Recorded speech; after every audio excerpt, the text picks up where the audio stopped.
खबर की ये बात कही जा रही है कि खबर लेने के लिए पहुंचाया गया है और इसी के साथ मिस्र के कार्गो प्लेन में बोरोन केमिकल की आशंका जताई जा रही है। न्यूक्लियर लीकेज को रोकने में बोरोन का इस्तेमाल किया गया है। हालांकि इंडिया न्यूज इस खबर की अभी पुष्टि नहीं करता है, लेकिन सोशल मीडिया पर यह खबर काफी तेजी के साथ वायरल हो रही है। तो भारत के स्ट्राइक से परमाणु बम को लेकर यहां पर जायजा लेने के लिए पहुंचा ये बताया जा रहा है, लेकिन फिलहाल इस खबर की कोई पुष्टि नहीं है। आधिकारिक तौर पर इस खबर को बिल्कुल भी यहां पर बताया नहीं जा रहा है। सोशल मीडिया पर यह खबर तेजी के साथ इन दिनों देखी जा रही है और उसी को लेकर जो है अब ये अटकलें तेज हो गई हैं। फिलहाल अगर इसमें कुछ बयान सामने आता है तो देखना होगा कितनी सच्चाई इस खबर में है। पाकिस्तान में न्यूक्लियर लीकेज को लेकर यहाँ पर जो है ये बातें कही जा रही हैं। ठिकानों को नुकसान जो पहुंचा है उसको लेकर कार्गो प्लेन में बोरोन के जरिए पहुंचे हैं ये, लेकिन फिलहाल क्या कुछ इसमें आधिकारिक तौर पर दोनों तरफ से बयान आता है ये देखने वाली बात होगी।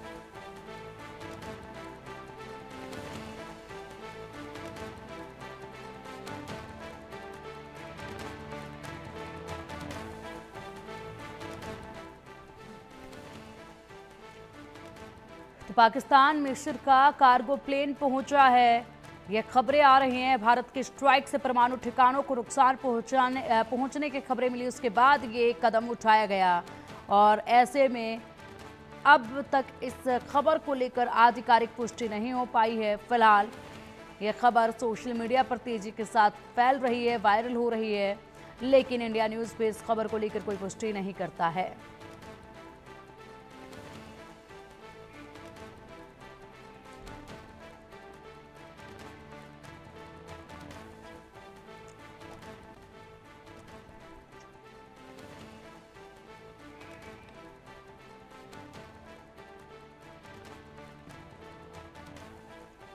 और चलिए अब इसी पर चर्चा करेंगे। चर्चा के लिए हमारे साथ हमारे खास मेहमान जुड़ चुके हैं। रिटायर्ड कर्नल मयंक चौबे जी हमारे साथ, डिफेंस एक्सपर्ट। सर बहुत स्वागत है आपका इंडिया न्यूज़ पर। बहुत बहुत धन्यवाद पिंकी जी।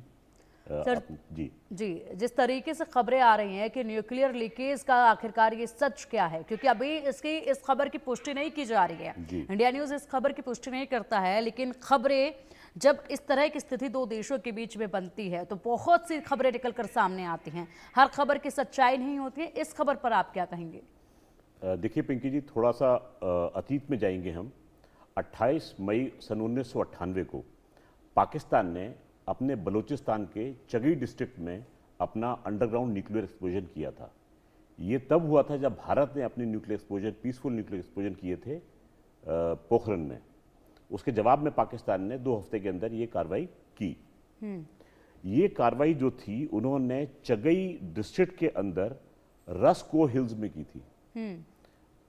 लोग अक्सर कंफ्यूज कर जाते हैं कि चगई में एक फैसिलिटी जो है जहां पर टेस्ट होते हैं और वहीं पर कैसे स्टोरेज होती है। तो चगई डिस्ट्रिक्ट बलूचिस्तान रस्को हिल्स में उन्होंने ये टेस्ट किए थे और उनका कहना है और हमारा मानना है, ऐसे सोर्सेज बताते हैं कि चगी हिल्स जो कि चगी डिस्ट्रिक्ट में ही हैं, पर ये रस्को हिल से अलहदा हैं, यहां पर इन्होंने अपने न्यूक्लियर वॉरहेड्स स्टोर करके रखे हैं। यानी परमाणु अस्त्र के ऊपर जो चीज फटती है और जिससे विकिरण फैलता है, वो चीज इन्होंने बलूचिस्तान के चगी हिल्स में, चगी डिस्ट्रिक्ट में स्टोर करके रखे हैं। अब हम देखते हैं दूसरी वाली साइट। दूसरी साइट जो है वो सरगोदा एयरपोर्ट बेस से, एयर बेस से मात्र 7 किलोमीटर की दूरी पर है। उसका नाम है किरना हिल्स। किरना हिल्स में भी पाकिस्तान ने अपने न्यूक्लियर एसेट्स, वॉरहेड्स स्टोर करके रखे हैं। जब हमने जवाबी कार्रवाई की थी तो हमने इनके 2 एयर बेसिस को निशाना बनाया था। एक था सरगोदा एयरबेस जहां की F-16 रखे जाते हैं। आप कनेक्ट करते जाइए कि F-16 रखे हैं सरगोदा में।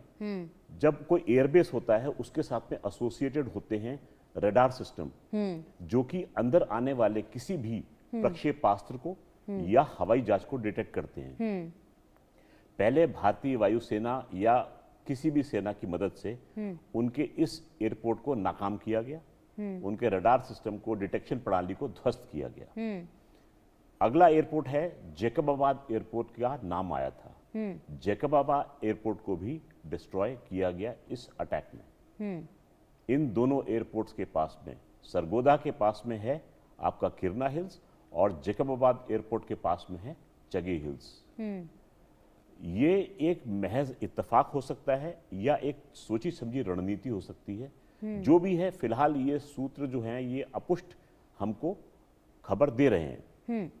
खबर में ये भी आया था कि बलूचिस्तान में क्वेटा में 4 रिक्टर स्केल पर भूकंप नापा गया था और इसका केंद्र जो था वो थोड़ा उससे अलग हटके था, जहां पर इसकी भूकंप की तीव्रता 5.1 रिक्टर स्केल पर नापी जाती है। देखिए, भूकंप एक होता है धरती की टेक्टोनिक प्लेट्स, पट्टियों के हिल के आपस में टकराने से, और एक भूकंप होता है धरती के नीचे कोई विस्फोट होने से, जिससे कि विकिरण फैलने की आशंका रहती है। दोनों भूकंप को नापने का यंत्र जो है वो एक है, परंतु अलग अलग सिग्नेचर दोनों से निकलते हैं। तो हम ये निकाल सकते हैं कि ये भूकंप जो है ये किसी एटॉमिक ब्लास्ट की वजह से हुआ है या ये भूकंप 2 टेक्टोनिक प्लेट्स के शिफ्ट होने की वजह से नेचुरल कॉजेस से हुआ है। फिलहाल ये आइडेंटिफिकेशन हो नहीं पाया है या बाहर नहीं निकला है, इसका मुझे ज्ञान नहीं है। बिल्कुल, अभी ये सच अभी सामने नहीं आ पाया, लेकिन फिलहाल यहीं पर इसी चीज को लेकर महत्वपूर्ण कुछ जानकारियां हैं, उस पर भी सर हम जानना चाहेंगे आपसे तथ्य पूरे और चर्चा करना चाहेंगे। अगर मिसाइल गिरी तो क्या होगा, ये बड़ा सवाल है सभी के मन में। जिस तरीके से बार बार चर्चाएं हो रही थी, न्यूक्लियर सेंटर में मिसाइल गिरने पर क्या हो सकता है, परमाणु हथियारों के स्टोर पर मिसाइल गिरने के बाद भी बम नहीं फटेंगे, फिजिकल डैमेज होगा लेकिन परमाणु विस्फोट नहीं होगा, परमाणु हथियारों पर हमला रेडियोधर्मी। और इसी के साथ साथ यहां पर अगर बात की जाए, दुनिया में ऐसी स्थिति आज तक कभी नहीं आई है। भारत और पाकिस्तान के बीच में परमाणु ताकत जो है उसको लेकर अगर बात की जाए,